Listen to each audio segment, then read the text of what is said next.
नमस्कार, आप सभी का स्वागत है हमारे यूट्यूब चैनल सीजी के यादव में। इस वीडियो में हम छत्तीसगढ़ इतिहास का महत्वपूर्ण प्रश्न लेकर आए हैं जो कि आगामी एग्जाम के लिए बहुत ही महत्वपूर्ण होने वाला है। तो वीडियो में अंत तक बन रहिएगा। देखते हैं आज का पहला प्रश्न। 1905 में इनमें से किस जिले को उड़ीसा शामिल कर दिया गया था? तो इसका सही आंसर हो जाएगा ऑप्शन बी हो जाएगा संबलपुर। ठीक है, 1905 में हुए राज्य के पुनर्गठन के दौरान मध्य प्रांत से संबलपुर जिला को उड़ीसा में शामिल कर दिया गया था, जबकि बंगाल प्रांत से वर्तमान में सरगुजा संभाग को मध्य प्रांत में शामिल किया गया था। तो संबलपुर जिला को उड़ीसा में शामिल करने के बाद क्या कर दिया, बंगाल प्रांत से वर्तमान के जो सरगुजा संभाग है उसको मध्य प्रांत में शामिल किया गया था। ये चीज याद रखिएगा, कब किया गया था? तो 1905 में। अगला दिया है, कोई विद्रोह किस वर्ष में हुआ था? मोस्ट एमपी प्रश्न है। इसका सही आंसर हो जाएगा ऑप्शन बी हो जाएगा 1859। तो कोई विद्रोह जो है बस्तर क्षेत्र में ठेकेदार के माध्यम से साल वृक्ष की कटाई के विरोध में 1859 में नागुर दोरला के नेतृत्व में कोई विद्रोह हुआ था। तो नागुर दोरला किससे संबंधित है यह भी पूछा जाता है। तो कोई विद्रोह किसके नेतृत्व या नेता कौन था? तो नागुल दोरला, याद रखिएगा नाम नागुल, ठीक है, नागुर दोरला। ठीक है, ये नाम याद रखिएगा। अगला प्रश्न देखेंगे, अंग्रेजों से ठीक पहले छत्तीसगढ़ पर इनमें से किसका शासन था? तो अंग्रेज शासन से पहले किसका शासक था छत्तीसगढ़ में? तो बी ऑप्शन सही हो जाएगा मराठा। ठीक है, छत्तीसगढ़ में कलचुरी शासन के पश्चात मराठों का शासन स्थापित हुआ। ठीक है, मराठों के पश्चात अंग्रेजों ने इस क्षेत्र पर अपना शासन स्थापित किया था। तो छत्तीसगढ़ में पहले किसका था? कलचुरी का, उसके बाद फिर मराठा हुआ, मराठा के बाद फिर अंग्रेजों ने शासन किया।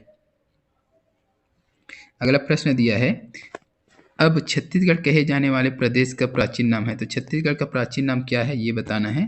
तो इसका सी ऑप्शन सही हो जाएगा दक्षिण कोसल। तो छत्तीसगढ़ को पहले क्या बोला जाता था? दक्षिण कोसल बोला जाता था। छत्तीसगढ़ को रामायण काल में कोसल तथा दक्षिण कोसल, महाभारत काल में प्राग कोसल आदि नामों से जाना जाता था। रामायण काल में क्या बोला जाता था? कोसल या दक्षिण कोसल, और महाभारत काल में प्राग कोसल। इसको भी याद रखिएगा, प्राग कोसल।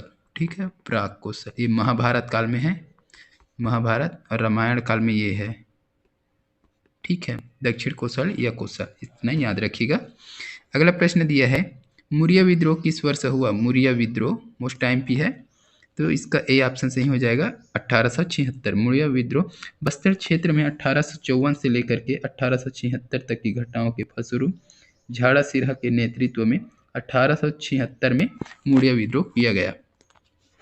तो किसके नेतृत्व में? तो झाड़ा सिरहा, इसको नाम याद रखिएगा, झाड़ा सिरहा, है ना, इसी के नेतृत्व में मुरिया विद्रोह हुआ था। क्यों हुआ था यह भी पूछा जा सकता है।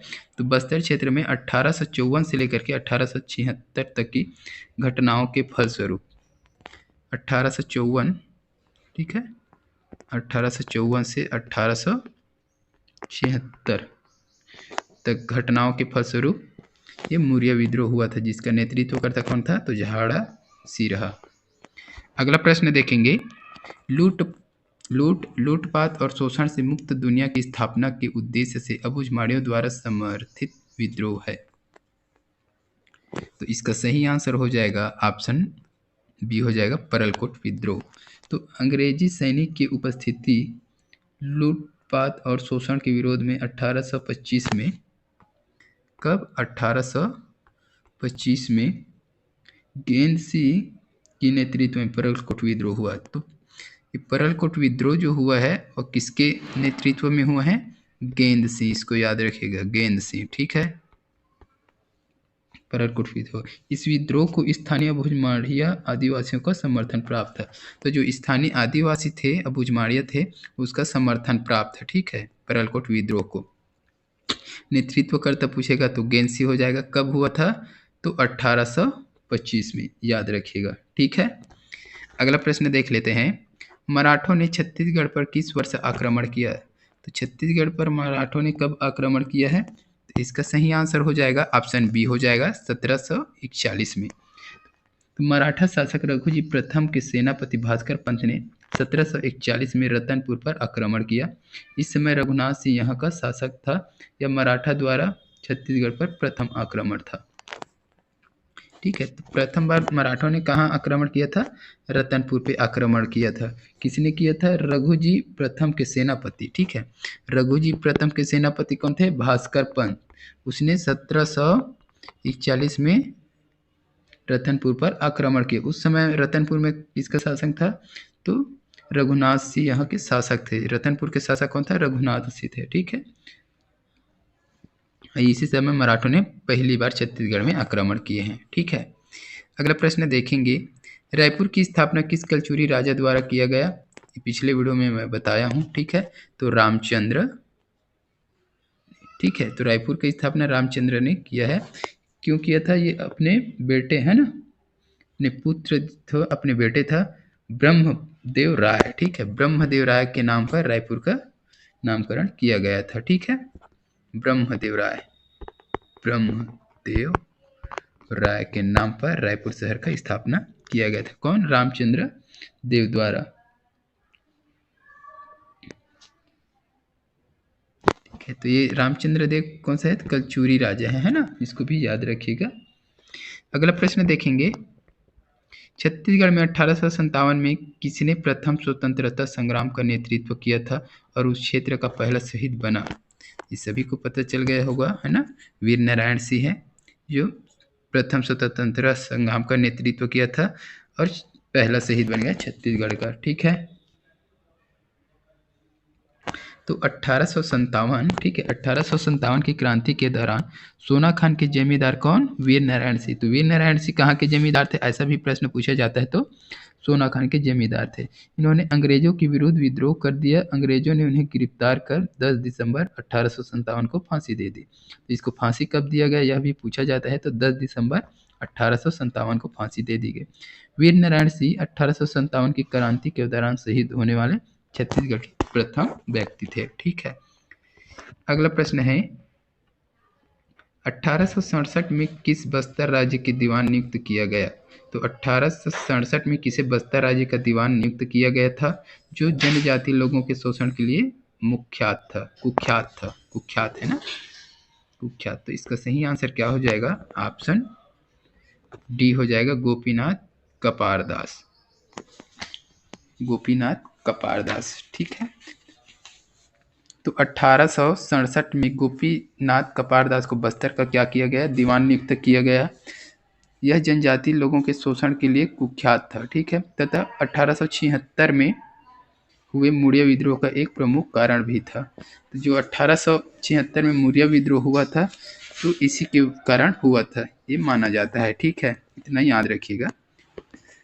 चलिए अगला प्रश्न देख लेते हैं, सुमेलित है तो इसमें से कौन सुमेलित है वो बताना है। तो इसका सही आंसर क्या हो जाएगा? ऑप्शन सी हो जाएगा, तमोरा शंकरराव गनोदवाले। ये चीज याद रखिएगा, ये सुमेलित है, बाकी सुमेलित नहीं है। ठीक है, तो ये गट्टासिल्ली सत्याग्रह का नारायण राव मेघावाले था, है ना, गट्टासिल्ली सत्याग्रह नारायण राव मेघावाले और नथुजी जगताप थे। ठीक है, इसका गट्टासिल्ली सत्याग्रह का नेता। और रुद्री नवागांव सत्याग्रह यह है, तो रुद्री नवागांव का कौन था? नारायण राव मेघावाले और नथुजी जगताप। तो दोनों का क्या था? नारायण राव मेघावाले और नथुजी जगताप थे, रुद्री नवागांव और गट्टासिल्ली का।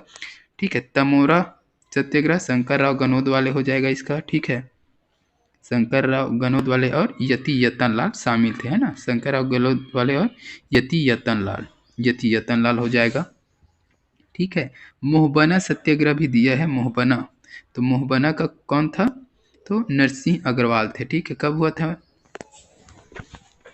1930 में ये सभी हुए थे। ठीक है, तो नरसिंह गनोदवाले हो जाएगा मोहबना। ठीक है, जुलाई 1930 में हुआ था। गट्टासिल्ली कब हुआ था?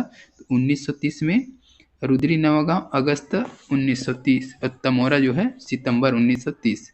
ठीक है, अन्य देख लेते हैं और बता देता हूँ। तो पूर्णी नवागांव अक्टूबर 1930 में हुआ था, रामाधार दुबे थे, है ना। स्थानीय लोगों के नेतृत्व में छुई खदान में 1938 में हुआ। ठीक है, समारू बरई कहाँ? बदरा टोला में हुआ 1939 में। रामाधीन गोंड की पुलिस गोली चालन से मृत्यु। ठीक है, तो रामाधीन गोंड की मृत्यु कैसे हुई थी? तो पुलिस गोली चालक में हुई थी। इसको भी याद रखिएगा। तो इस वीडियो में बस इतना ही। अगर वीडियो अच्छी लगे तो लाइक कर दीजिएगा, शेयर कर दीजिएगा।